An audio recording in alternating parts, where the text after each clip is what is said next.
喺我背脊咧，實在有太多動人嘅故事。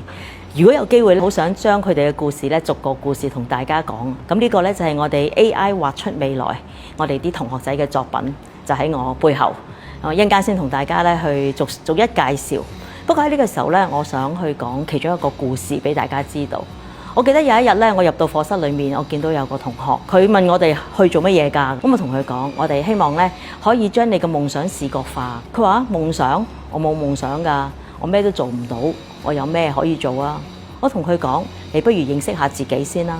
你明白咗自己嘅價值觀，明白咗自己嘅優勢後咧，其實呢啲嘅資訊科技嘅工具、人工智能咧，會向你提供一啲好多嘅選擇，你可以慢慢揀，慢慢反思。真係個效果咧，係令人出乎意料之外咧，係咁好啊！同學當佢哋見到呢一張佢哋透過佢哋嘅創意，透過呢啲工具所製作出嚟嘅作品嘅時候咧，佢哋簡直係哇咗一聲，係咧喺個過程之中咧，佢哋係充滿種動力㗎。佢同我講，佢話：唉，原來我將來係可以咁有型嘅。咁我諗我真係要俾心機啲讀書，我一定要好努力咁樣去追求我自己嘅夢想啦。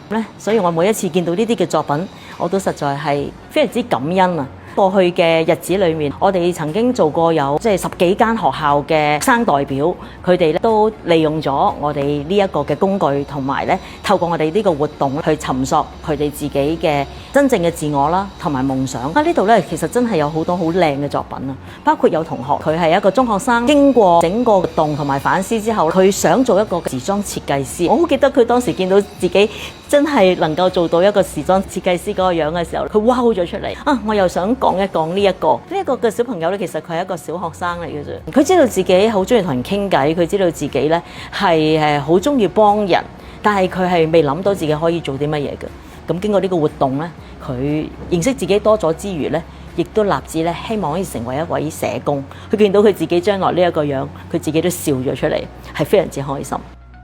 最後咧都想講下呢一位同學仔啦。呢位同學仔咧，其實佢係一個6年級嘅小妹妹嚟嘅，佢好喜歡咧係享受生活嘅。咁我哋去做呢個活動嘅時候咧，同學仔話俾我哋聽，佢真係好想將來係一個好能夠發揮自己空間嘅地點咧，成為一個自由工作者，而係希望咧以創作為主。所以佢俾自己嘅一個咁樣嘅空間，希望自己可以好舒適嘅工作，亦都可以咧係發揮佢嘅創意。呢度每一幅畫咧，同學都係利用佢哋嘅靈感啦，利用佢哋嘅創意，再加上我哋技術上面嘅教導同埋支援，去幫到佢哋。咁我哋希望咧可以有更加多學校、更加多嘅同學仔能夠同我哋一齊去尋索佢哋嘅自我，追求佢哋嘅夢想，將佢哋嘅夢想視覺化。